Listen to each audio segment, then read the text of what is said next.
Magandang araw po sa inyo lahat. Ako po si Christian Esguera and welcome po sa ating Facts First episode ngayong araw, June 27, 2025.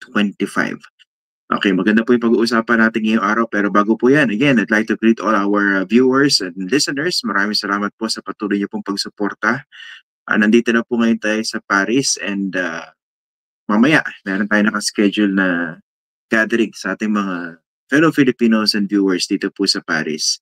Ano ang pag-uusapan natin? This is a recorded episode pero of course, maya-maya pag napanood nyo na po ito, ganun pa rin kalaki yung pag-uusapan natin. Ito po may kaugnayan dito po sa sagot ng House Prosecution Team.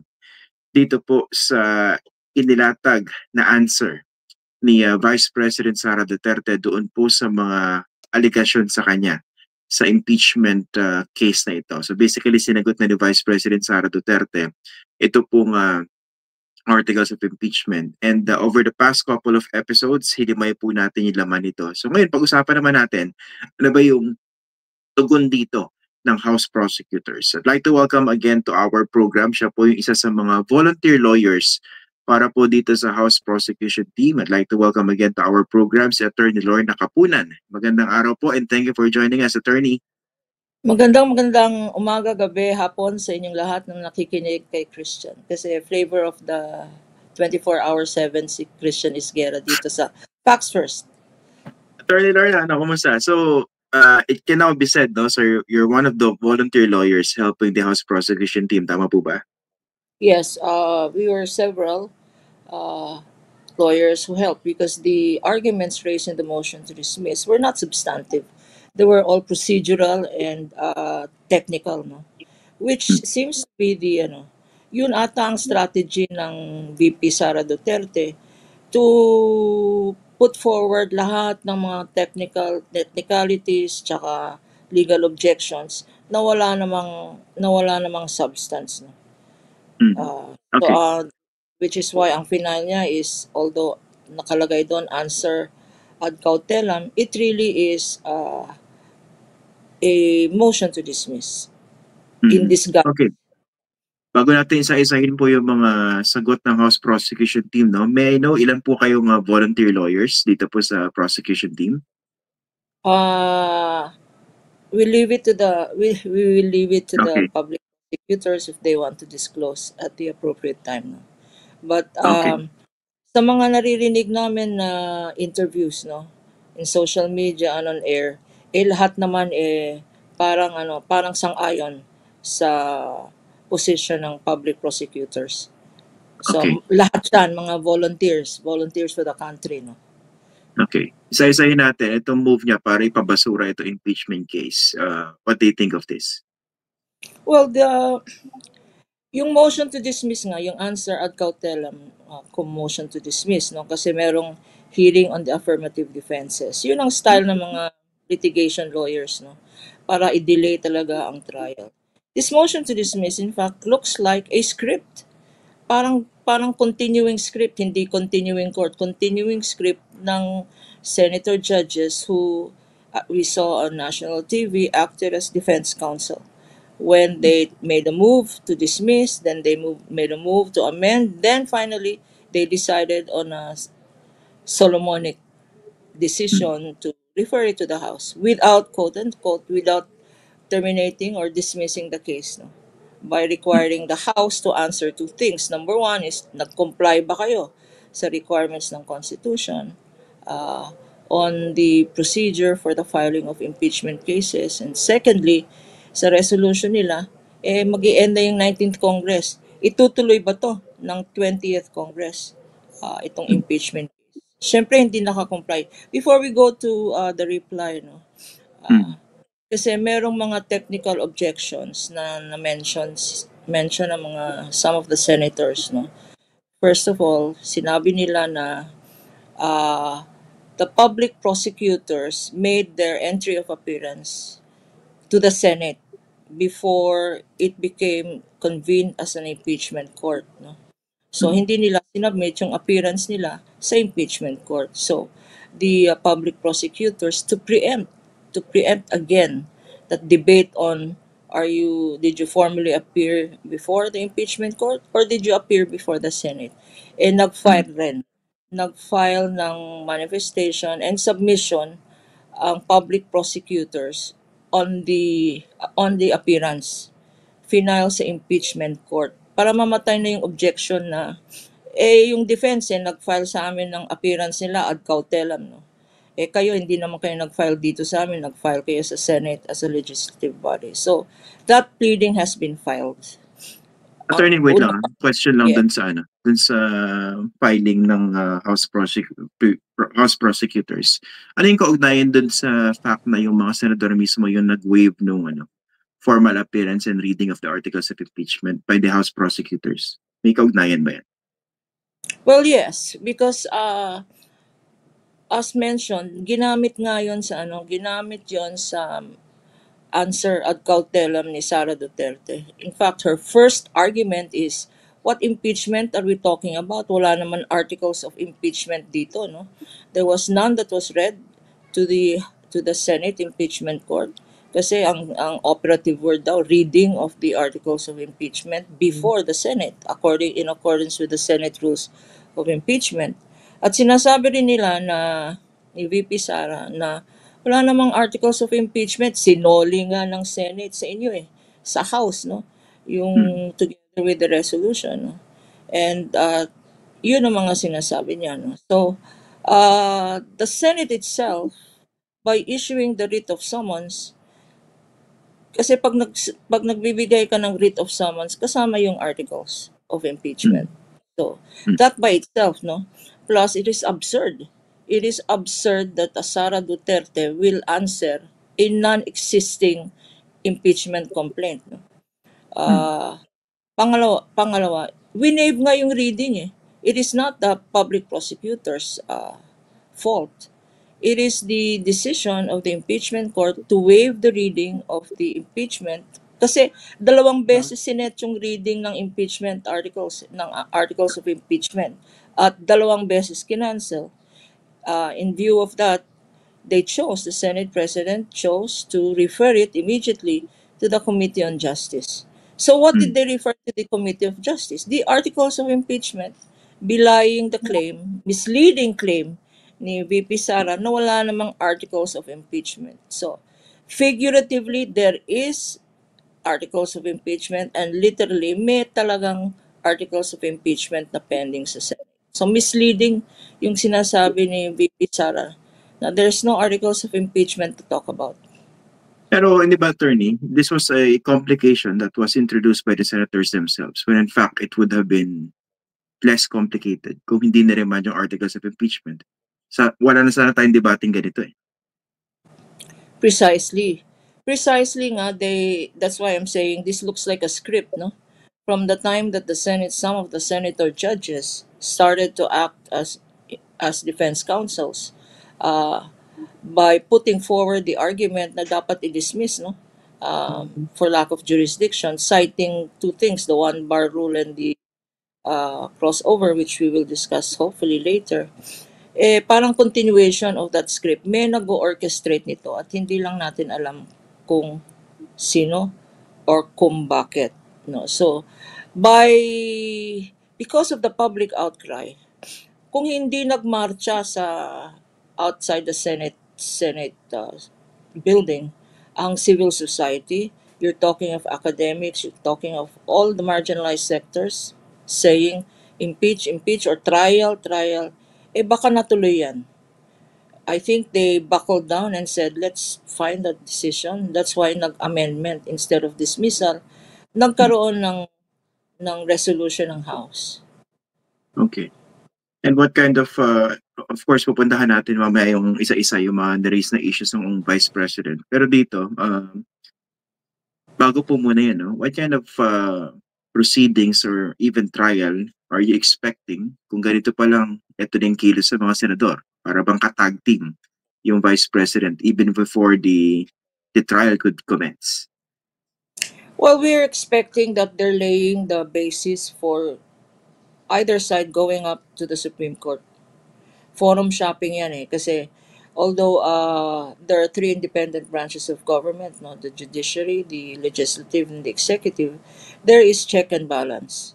But in an impeachment, when there are impeachment proceedings, you only go up to the Supreme Court, not on the issue of acquittal or conviction, which is final. You can go to the Supreme Court under what we lawyers term as Rule 65, yung grave abuse of discretion Mm. uh, ng Senate. So if the Senate dismisses it, certainly the public prosecutors will deem it as a remedy to go to the Supreme Court. If the Senate denies it, then it is the defense that will go up to the Supreme Court. So clearly, this is a dilatory tactic to avoid trial, forthwith, no? Ngayon, ano ang position ng mga lawyers studying this case? For as long as there is no injunction from the Supreme Court, the impeachment trial should continue hanggang walang decision ng Supreme Court on an injunction to stop the continuation. Dalawa pa, Christian, ano, Mm. ang pinipresent nilang obstacle to continuation of the trial, no. Pangalawa, yung sinasabi nilang hindi pa naman final ang COA ruling, naka-appeal pa kami sa COA, no. At pangatlo, yung recent na pumutok na complaint sa ombudsman. There is a Mm. pendency of complaint in the ombudsman. Yung pangatlo, I think the ombudsman, because of public pressure and because he's retiring soon, no? on Next month? next month he's retiring soon. He may have been enlightened not to decide on the case kasi possibility yan, marami nagsasabi this ombudsman is a Duterte appointee, and it might be in the cards, it might be his final show of loyalty to he who appoints him, uh, to dismiss the case for lack of probable cause. Kasi nag-act siya with undue haste. Nagulat nga ang House. Ang Wala kaming bilis. complaint dyan. Ang bilis-bilis mag-acto. But that third possibility is out. On the issue of the COA, their appeal on the COA rulings, hindi naman mutually exclusive. Yeah. You do not have to wait for the COA to decide. Besides, maraming nagsasabi, ano ba yung COA na yun? The COA does not decide on the merits of what is submitted. The COA decides on the completeness of the submission. So again, procedural na yan. Nag-checklist ang COA o nag-submit ba kayo nito? That does not preclude any filing of any case, much less the impeachment case. But they're also expecting na some senator judges might raise all these issues to say na huwag na tayo mag-trial. Meron ng ongoing investigations eh. Well, that will not be a surprise, considering the pattern of conduct of some senator judges. In fact, two or three of them have already shown their lack of political neutrality, which by itself is a violation of the Senate rules, which says that senator judges must act with political neutrality. It's also a violation of their oath, because their oath says that we should act in accordance with the Constitution and the rules. So, Paano kung sorry po. yes po. Paano kung umabot sa punto na talagang pagbotohan ng mga senator judges whether to dismiss or not the impeachment complaint? Sa Senate rules kasi, if that is a motion, ang kailangan lang dyan is majority, no? So that's 1/2 plus 1. So that's probably 13 votes, no? Or 12 votes. But again, kasi they styled it as a motion, it really effectively is not a motion. It kills the entire impeachment complaint, no? Although sabi nilang motion, in fact, sa Senate rules, the Senate President, if he says, this is a motion, I will rule on it, the Senate President himself can rule on it unless there are objections from the senator judges who want to put it to a vote. Yun ang mangyayari. Magdidebate na naman yan because each senator judge can explain his or her vote given 2 minutes under the Senate rules. Debate na naman yan ng katakot-takot. Pero may matinding garapalan naman siguro yung kung umabot sa ganung punto because we also saw what happened after the June 10 session, di ba? When they voted 18-5 to Yes. remand the complaint. Ito, mas matindi ito. Parang ito na yung bato motion initially, hindi po ba? Yes. Garapal na to. In fact, I would I am thinking that they will not do it because it is political suicide for any. Marami dyan. There are those who are running for whose terms have not ended. They will run for re-election for the same Senate position, or there are some of them who may aspire for a higher position. It is not good posturing or strategy for them to even vote on a motion to dismiss Okay. without hearing the evidence. Kasi at Oh, least pagkatapos ng trial, pwede silang magmoro-moro and say, the evidence to me is not clear, I will abstain. Abstention vote dito, Christian is a vote for acquittal. yeah. Kasi kailangan affirmative votes for conviction ang kailangan. Okay. So isa-isahin muna natin yung isa-isahin na po natin yung sagot ng House Prosecution Team dito sa answer ni Vice President Sara Duterte. Okay? So, yun muna yung tawag dito. Niraise na naman niya yung narration sa Supreme Court, di ba? This violates the one-year ban. Alam mo yung one-year ban, tignan natin yung one-year ban because first they are saying they're blaming the Secretary General, no, for saying that he abused his discretion by not referring it to the Committee on Justice, to the plenary, to the Speaker who would have referred it to the plenary, who should have referred it to the Justice Committee, no. Pero tingnan natin ang one-year ban. The requirement, kasi dalawa yan, no? Balikan natin, kasi paulit-ulit na yung one-year ban na yan. There are really two modes sa Christian, ano? Alam naman natin yan. Yung three impeachment complaints, the three earlier complaints were filed by civil society and endorsed by members of the House. No? The three impeachment complaint. That's one mode. The second mode is yung direct filing, direct ng one-third vote of the House. Sa first mode na yan, tignan natin yung requirement kasi ang sinasite, misleading na naman ang sinasite ng VP Sara and her team. No?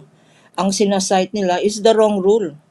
The wrong rule that says that when you file a complaint, binibilang na yan as one impeachment complaint. No, the rule that decided is wrong because, well, first of all, this impeachment complaint now pending in the Senate is not filed under that rule. No, sinasite nila Rule 3.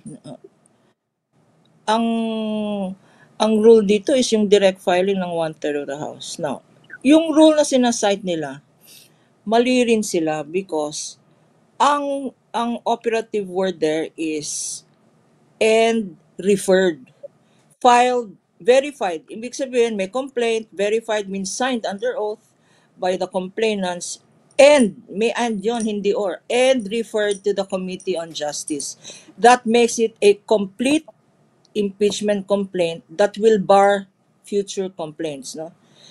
Ang Okay. nangyari dyan, verified. May final at verified by the complainants, but hindi nangyari yung second requirement, which is and referred to the Committee on Justice.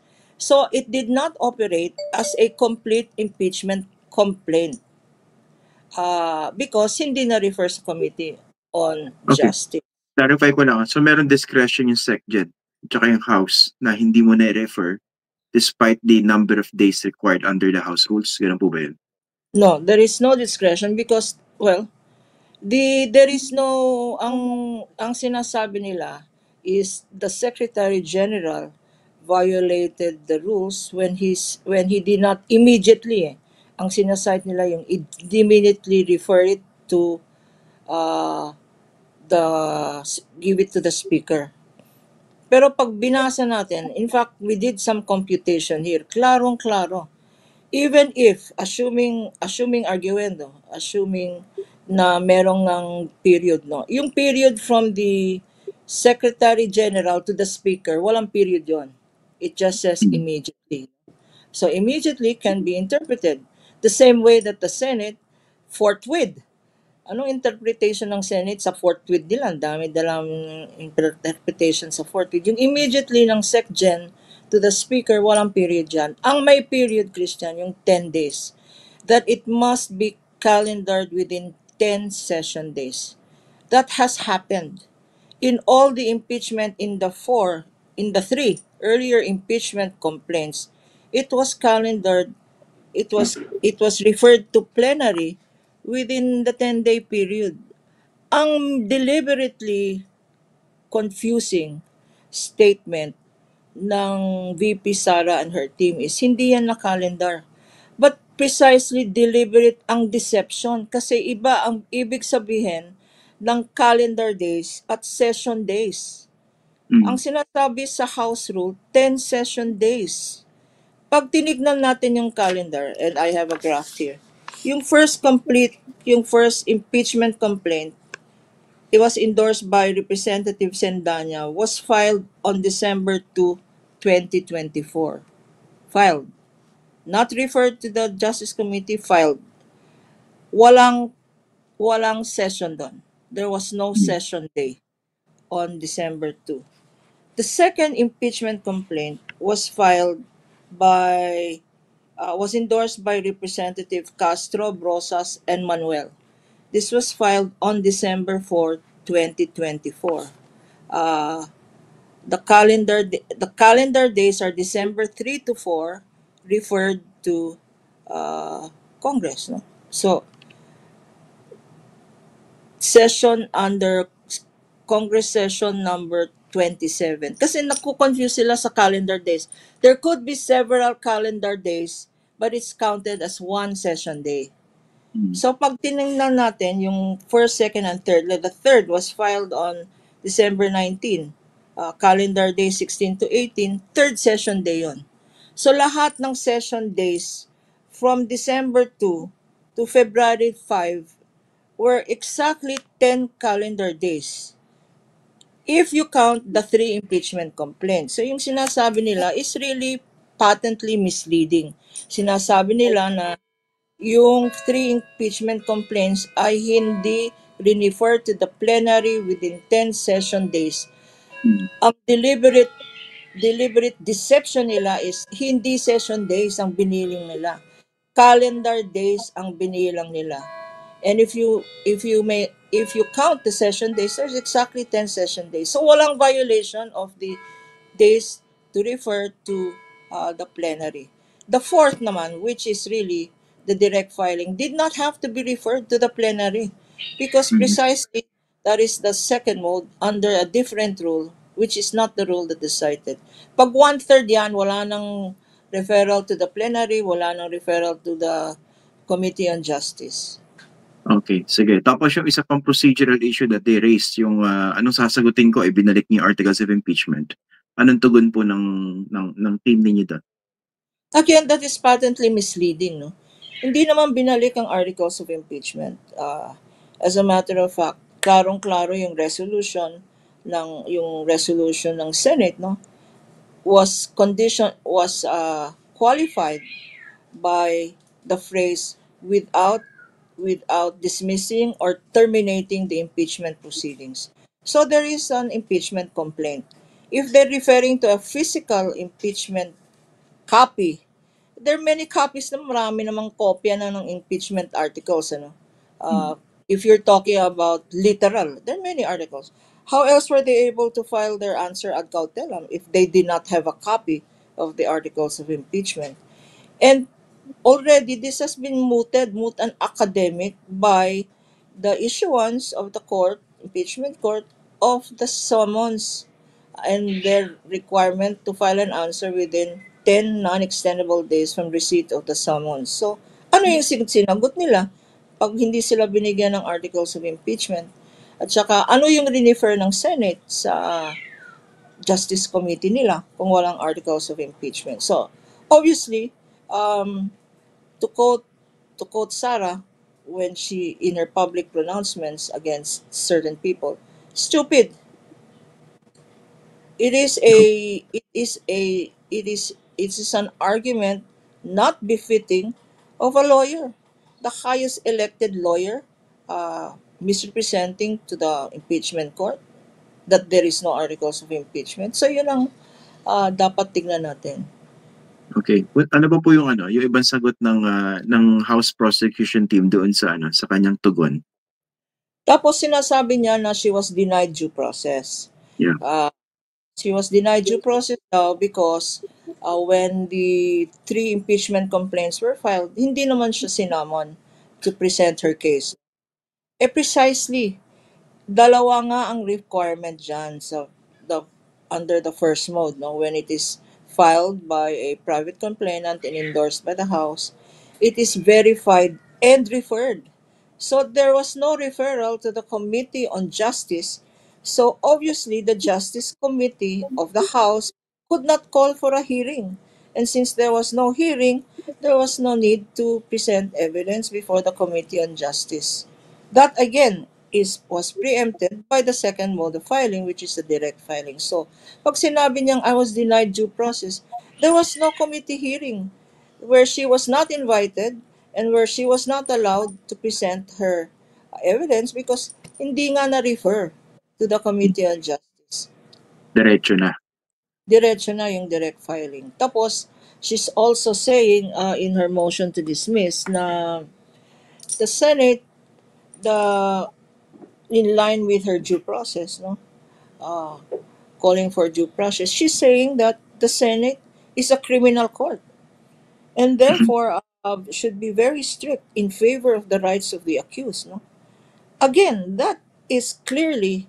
I mean, everybody knows the sui generis. No, everybody knows what it is. So to say is an elementary flaw in her line of thinking. She's saying impeachment court yan. Which is wrong. No? That was one of her grounds in the impeachment, in her motion to dismiss, in her defenses to the impeachment complaint. She's also saying na wala naman laman yung articles of impeachment na yan because you did not state, puro yung articles, the 7 articles daw did not state the ultimate facts, no? She doesn't seem to understand the meaning of ultimate facts. And that kasi puro daw ang dami-dami daw sinasabing articles of impeachment na dapat as a matter of evidence na yan, na wala namang ultimate facts. Again, that betrays ignorance of the law because amended na ang rules of procedure in cases, no? When you file a complaint, you not only state the ultimate facts, you state evidentiary facts as well, no? So sabi niya, mali na naman ang public prosecutors. And then she's saying, pati yung online video ng yung article 1, ano? Yung Nagwala article, siya. yung nagwala siya because of she gave grave threats and hired an assassin. Sabi niya, how can you base? This is evidence. That's not an ultimate fact. It's a matter of evidence. How can you base your article 1 on that? But in the same answer ad cautelam, she is saying grave abuse of the Secretary General of the House, citing an interview of Secretary General of the House Velasco with Reginald Karen Velasco yata. with Karen Davila. Yun ang basis nila for saying hindi nag-comply with the one-year bar rule. An interview with Karen Davila.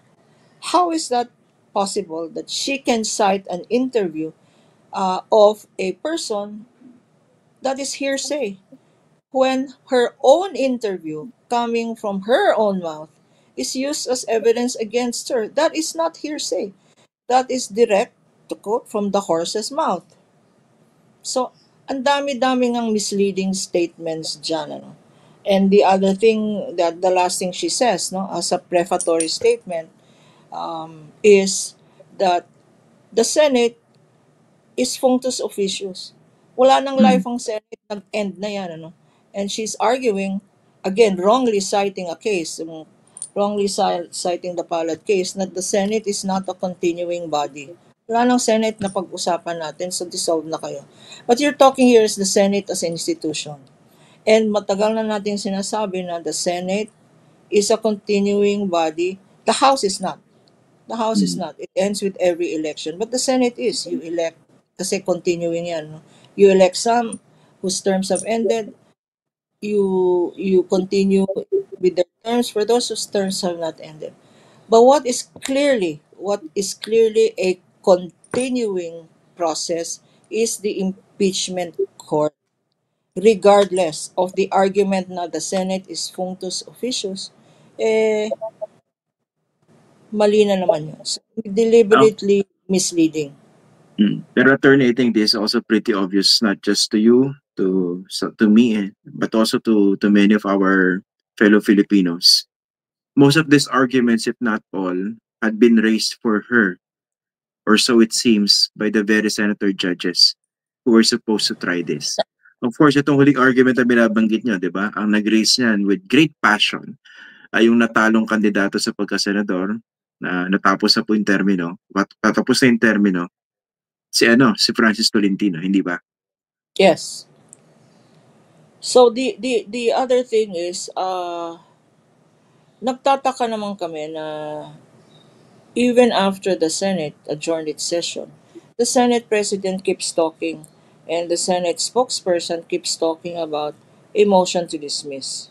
Uh, and that it is possible under the Senate rules that a motion to dismiss can be heard and can be decided by the impeachment court. That obviously is very wrong. It is very clear in the Senate rules that there is no such thing as a motion to dismiss. Dalawa lang yan, trial to convict and trial to acquit. We've said it so many times. But the operative word is trial. Denial, a hearing and the motion to dismiss is not trial. They want it, they want to have issued the question of jurisdiction, they will have their day in court. Let the prosecution present its evidence and let the defense present its evidence. Precisely, which goes to a very important point. The answer had zero evidence. Where is the bloodbath that VP Sara said? We will have a bloodbath. We have evidence, blah, blah, blah. We will go to trial, in the words of the VP. Now she's saying in her answer, uh, what is her evidence? None, zero. She has not presented any controverting evidence. Although she probably will say, why will we present? Because wala namang kayong jurisdiction. But precisely, the answer is there for you to show to the public what you have long been saying, that you have evidence to prove your innocence uh, on many of the charges filed against you. So where is the bloodbath? Kami nga mga volunteer lawyers, ang tawag namin sa motion, sa answer na yan, bubble bath. Bubble bath. Bubble bath, hindi, kasi hindi ba ang bubbles, pag pinitik mong ganyan, disappear. And that's exactly what this is all about. It's all bubbles. Bubbles and air. There is no bloodbath of evidence. And her answer denies everything. Lahat ng sinabi sa articles of impeachment, dininay niya. Ang inadmit lang niya yung personal circumstance niya na she is who she is, her residence, and her position as vice president. Which in fact she should deny that she's vice president because she is not acting consistent with what a vice president should be doing, which is to be accountable to your public office. She's now, in less than a month, she has traveled 4 times. What is her? What does she do? She's destroying the government, which she is supposed to serve as an executive. She's destroying the trust of the people who she is supposed to serve. So sana sa answer niya, dininay na rin niya na vice president siya. Kasi type niya maging designated survivor. She already deems herself as the designated survivor of a bloodbath that we don't even see is happening. Ordinarily, how should this kind of answer be treated by a court? Di ba inisa-isa nyo, no? Medyo, lang siya, blanket denial, di ba? So, Blanket sometimes denial yan. medyo absurd yung mga binabanggit, no? So, how should this be treated ordinarily? It should go to a trial. it should go to a trial. Because if she's saying that there is no evidence against her, first she's saying that there is no jurisdiction uh, of the impeachment court, then she should present it when it's her turn to present evidence. No? Or if there is no evidence, then to argue her motion to dismiss. It's like putting the it's like putting the cart before the horse. Di ba? Mm. Dapat the horse is always in front of the cart. Ang ginagawa ng VP, she wants the cart in front of the horse. Let's try first this case. The prosecution will present all its evidence. You have the opportunity under due process. You have the opportunity to cross-examine. Cross-examine, to examine the evidence, to examine the credibility of the witnesses during a full-blown trial. As a matter of fact, VP Sara should not be scared of a full-blown trial because she has senator judges who will object to questions for her. Senator judges who have said no matter what the evidence is, they are Duterte, for Duterte, even without hearing the evidence. So what is her anxiety? She will have senator judges there who will do her own objections for her, who will act as defense counsel. I hope I'm not being disrespectful to the Senate as an impeachment court because I am an officer. We all are lawyers, and lawyers are officers of the court. But to be respectful to a court, they must also deserve respect. No? They must also act with the cold neutrality of an impartial judge. Mm. That is the... So, trial na muna. Mag-trial, that should be the proper procedure. You present the trial for the prosecution, present the evidence, then trial for the defense. If after that, uh, the Senate will say, acquitted, or it could also say, yeah, we have no jurisdiction over this, then they do it after trial. So that does not preempt the hearing of the motion to dismiss, uh, but it should be during her term to present her defense. Mm. Okay. So dito mukha bang nakikita niyo na ang gustong pigilan dito yung actual trial para makita yung mga ebidensya? Yes, because sa trial, all the modes of discovery are allowed. Ano yung mga modes of discovery? Pwedeng mag-issue ng subpoena. The prosecution can ask for subpoena for bank records. I think dun sila natatakot, yung subpoenaing of the bank records. The subpoena of the documents in the appropriate government agencies to show the chain of funds, no? The flow of funds. Where did the funds end, no? Uh, Subpoena the names. We can Prosecution can subpoena the actual names because government agencies, and here the office of the vice president and the department of education, when she was secretary, should have the real names of real people in a vault because sila yung tumanggap, sino yung tumanggap ng pera, ano yung mga pangalan nila. That can be subpoenaed because she's saying that they're not fictitious, they're confidential names and aliases, but they're real people. That can be subpoenaed. Her bank accounts can be subpoenaed. Sabi nila, and they're hiding behind the bank secrecy laws. Again, that's gross ignorance of the law. Because the bank secrecy laws have exceptions, and one exception is impeachment proceedings.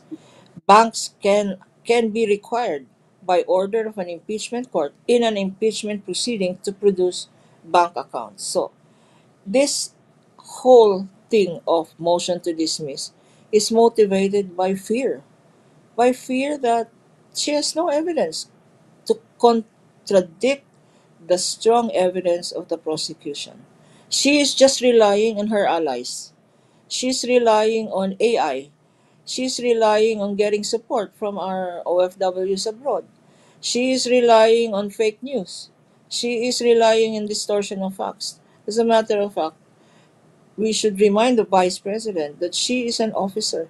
She is a lawyer. And not only she has a duty as a public official, she has the duty of candor, honesty. All the cases cited, all the cases cited in the answer ad cautelam were false and misleading cases.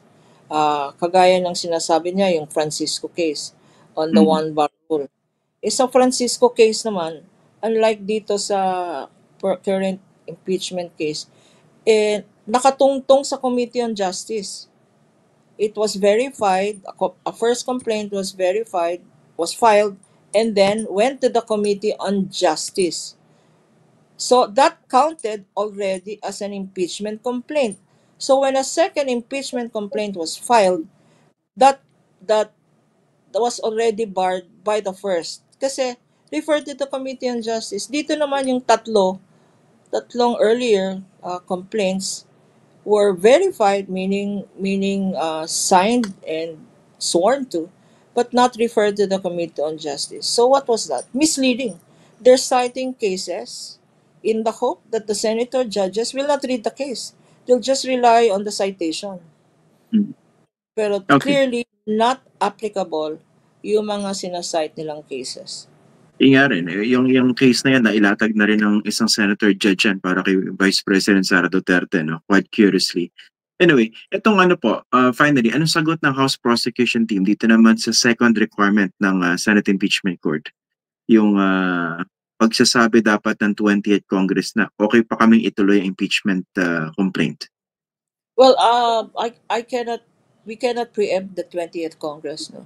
But first of all, the legal argument there, if you're talking about strict legal argument, is it is continuing. If the court assumed jurisdiction will continue as an impeachment court. So whether it's 19th Congress, whether it's 20th Congress, that impeachment case is alive because nag-vest na ang jurisdiction with the impeachment court, not with the 19th Senate, not with the 20th Senate, but with the impeachment court. But I think it would be prudent if since the public prosecutors have already said that they are officers of the court, no, the public prosecutors acting as prosecutors should comply with the order of the impeachment court. And if the second order requires that there should be a determination by the 20th Congress that it will continue, then there is no harm in certifying that 20th Congress, pursuant to its belief that this is continuing, will proceed with the impeachment case. No?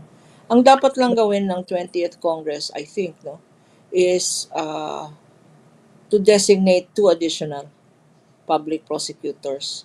Because na 19th Congress, dalawa ang hindi nanalo sa eleksyon. So they have to be replaced. And that is where the 20th Congress will have to name 2 additional prosecutors to complete the 19. And it's public knowledge that would be Congressman-elect Laila De Lima and Congressman-elect Shell Chok. No? Pero technically ba, pag nagpalit ng Kongreso, the next Congress can tell the impeachment court na we're withdrawing the articles of impeachment filed by the previous one, kung na-acquire na yung jurisdiction at dire-diretso na dapat? No, it cannot. That's why it is a ridiculous requirement. It is absurd. It is absurd and it betrays ignorance of the law. But it is not for the public prosecutors to argue against an impeachment court, no? But maybe the clear way to avoid the technicality is just for the 20th Congress to certify. Even if it is of the belief, the public prosecutors are of the belief that it is totally unnecessary. It will, I think, comply, or it should comply, as officers of the court. There is no harm in doing that. Although, by requiring that already betrays the bias of the Senate, no?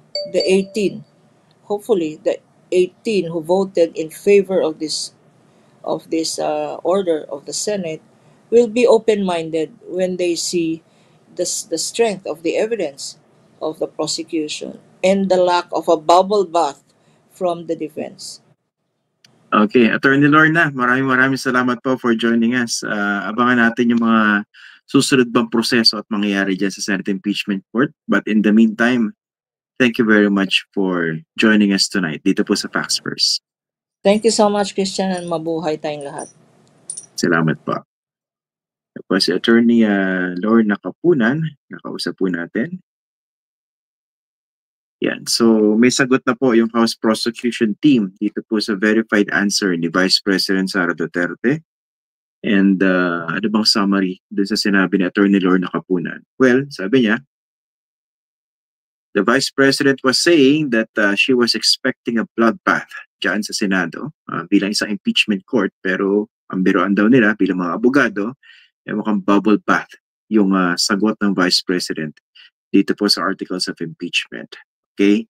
Importante po talaga rito yung isang factor, no? Yung vigilance ng publiko.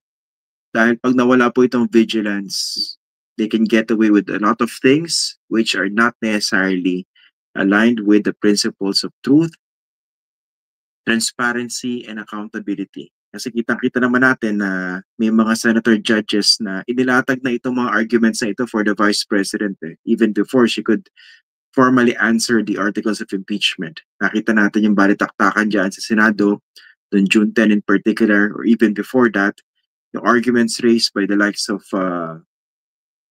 outgoing Senator Francis Tolentino, yung mga inisyo nila Bato, Robin Padilla, etc., etc. So yung mga yan, lalo yung mga pinag-uusapan nila in public, quite obvious naman na these were intended to shield the Vice President in this impeachment proceedings. So importante po rito yung vigilance. Again, you don't have to be partisan against the Vice President. You just have to look at the allegations and understand the context of everything para makita nyo kung ano yung tama at saka kung ano yung mali. Kasi mahirap na, tama naman na pinag-uusapan yung mga technicalities na ganyan because on one hand, these are meant also to make sure that the Vice President is getting due process. Pero ang problema, itong ganitong technicalities, ginagamit din naman, obviously, to protect the Vice President. So, importante po rito yung vigilance ng publiko. Imagine niyo kung bumoto yung mga senador to dismiss the impeachment complaint without even hearing the case. Yun ang requirement ng ating constitution, di ba? Try and decide impeachment cases. Well, magwawala po at magagalit na matindi ang mga taong bayan dyan. Nakita na nila yung nangyari ng June 10 session kung saan nakita natin yung 18-5 vote to remand the impeachment, the articles of impeachment back to the House of Representatives. Pag ginawa nila yung pag bumoto sila to dismiss the impeachment complaint na hindi pa po nadidinig yung mga ebidensya, lalong magagalit po yung tao. Sigurado yan. And well, I agree dito kay Attorney Lorna Capunan. I don't think senator judges, at least I think, won't even venture into that possibility. Dahil magiging magulo po yun. Hindi lang dun sa mga naniniwala sa katotohanan, kundi para sa kanilang political careers in the future. Okay, bago po tayo magtapos, meron tayong mga gustong batiin and ito yung backlog natin dahil nung pa po sila nagpapabate. Pasensya na po. Okay, si Connie Oliva, maraming salamat po sa inyo. And ayan, na-meet po natin si Miss Connie Oliva. Thank you very much po sa inyo. Si Cher Rosales Cabanse, maraming salamat po. Tapos ito po si Rose Punzalan Pasco, nag-message po siya sa atin before. Ayun, dumating siya sa Pilipinas dyan po noong May 21. Ayan. Okay. So, inaalagaan niya yung kanyang 99-year-old mom. Okay. Kay Rose Punsalan Pasco, maraming salamat po sa inyo. Sa Ellen Crisini, magandang gabi po sa inyo. And belated happy birthday sa inyong asawa na si Ray Crisini. Ayan, shoutout po sa inyo kay Sir Ray at saka kay Miss Ellen Crisini. Si Tess de la Cruz Briggs. Ito, viewer po natin ito Maraming salamat po. Sorry, late ko na nabasa inyong messages. Actually, hindi ko pa nabasa, pero ngayon pa lang binabasa dito po sa ating stream. Bernardo Caringan Jr. Yan, maraming salamat po sa inyo, sir. Si Cora Cirano Balak. Ayan. Iyon. Is inviting, sabi, pabisita naman daw tayo dyan sa Geneva. Tingnan natin, susunod po, no? Okay, maraming salamat po sa inyo. Ito si Rowan Dasan. Ayan. kababayan natin dyan sa Milan, and we had the chance to meet her bago po tayo umalis papunta po rito sa Paris. This happened, kailan ba? The other day yata. The other day. Ayan. Maraming salamat po sa inyo. Kay Rowan Owandasan. Tapos si Tess Ortillas from California. So binabati po natin si Ma'am Tess Ortillas, and of course we're also greeting her grandson si Gio Angelo Ortillas ng happy 26th birthday. Noong nakaraang June 26, this was yesterday. So belated happy birthday sa iyo, Gio Angelo Ortillas. Graduate pala siya ng UST. Yeah, magandang gabi po sa inyo. Thank you. Tapos ito si Donna Vallado Day. Ito yung na-meet natin. Nabati na natin ito before, no? Pero gusto ko lang balikan kasi nag-message siya. Ito yung kasi nag-change yung venue ng ating meet-up with our Facts First viewers doon po sa Rome. Ang naipadala ko sa kanyang detalye, yung old venue. Nagpalit pala yung organizers ng venue. So nagpunta si Miss Donna kasama yung kanyang tita. So talagang ang init-init sa Roma ng mga panahon na yun. Nagpunta sila sa venue, and then for some reason nahanap nila yung tamang venue, and we met her there. Kaso hindi na po nakasunod yung kanyang tita.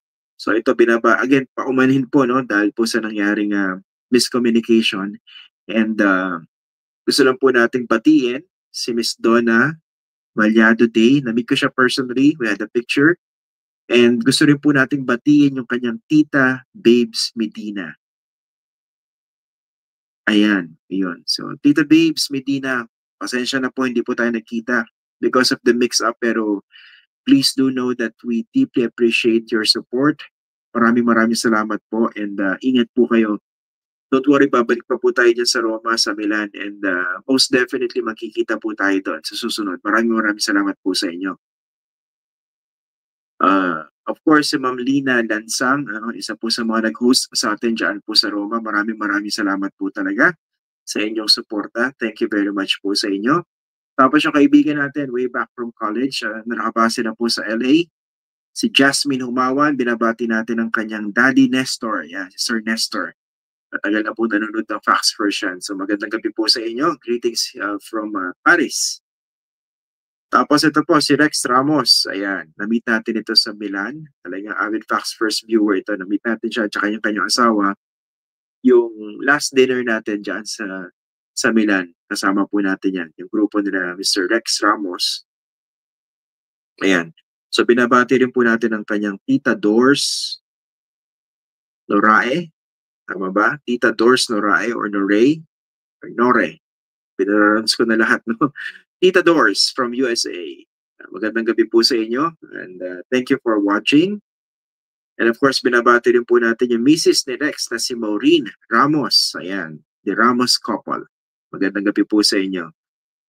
Tapos ito, link ko na nabasa. Ito si classmate, si seatmate from college. Si May Therese Balpuena. Classmate ko ito ng second year college.